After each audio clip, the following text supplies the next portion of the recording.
Assalamualaikum warahmatullahi wabarakatuh. Perkenalkan, nama saya Lima dari kelas manajemen 242A.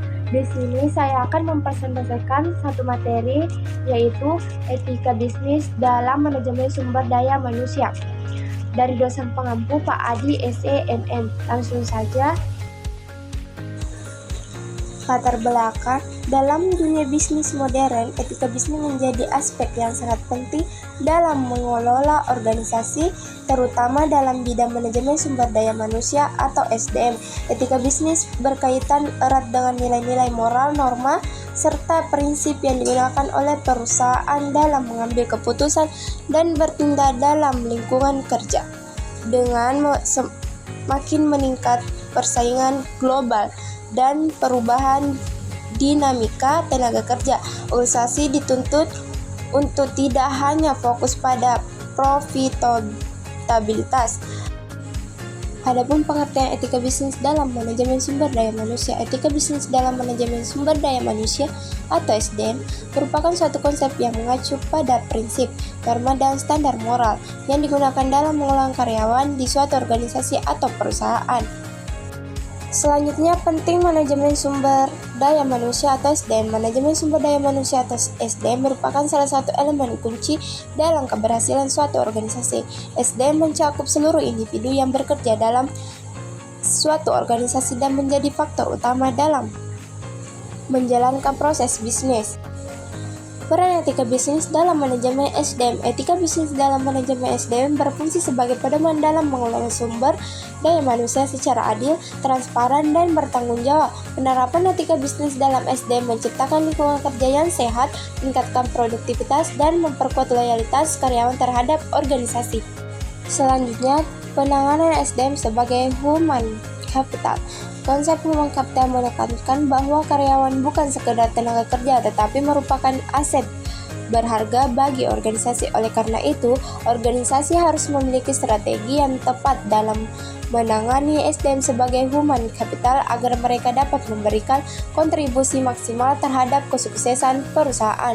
Mengembangkan kompetensi dan keterampilan, organisasi harus berinvestasi dalam pelatihan dalam pengembangan karyawan guna meningkatkan keterampilan dan kompetensi mereka.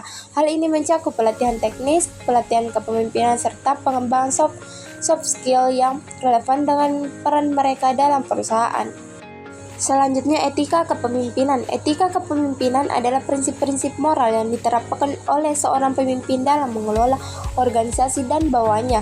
Pemimpin yang memiliki etika tinggi akan mampu menciptakan lingkungan kerja yang sehat, membangun kepercayaan dalam tim, serta memberikan teladan bagi karyawan. Baik, adapun kesimpulan dari materi ini yaitu etika dalam manajemen SDM memiliki peran penting dalam menciptakan lingkungan kerja yang sehat dan produktif. Penerapan prinsip etika dalam setiap aspek pengelolaan SDM membantu organisasi mencapai keberlanjutan dan reputasi yang baik. Selanjutnya, materi kelima yaitu etika bisnis dalam pemasaran dan persaingan.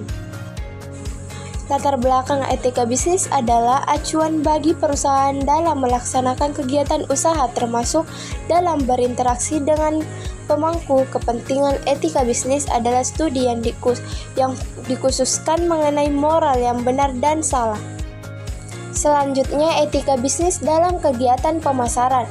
Etika pemasaran adalah kumpulan nilai, prinsip, dan standar perilaku yang mengatur cara perusahaan dalam melakukan kegiatan pemasaran dan berinteraksi dengan pelanggan, pesaing, dan masyarakat secara umum.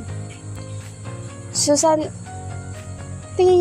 adalah jurnal etika pemasaran jelas bahwa terhadap 4 intelektor dalam menjalankan prinsip etika bisnis.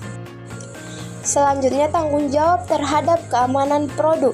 Tanggung jawab produk merupakan salah satu perkembangan hukum AS yang paling penting dalam 100 tahun terakhir.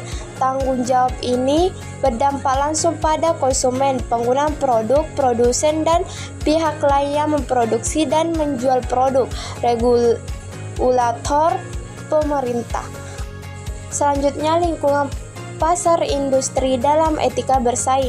Etika persaingan dalam komunikasi pemasaran, khususnya komponennya penilaian, menjadi perhatian penting dalam upaya menghentikan perkembangan bangsa pasar yang saat dicerminkan dari terbukanya peluang kepada setiap pelaku untuk bersaing dan memperoleh perlakuan yang adil dalam suatu industri. Perundang-undangan dan kode etik komunikasi merupakan pedoman dalam bersaing secara sehat.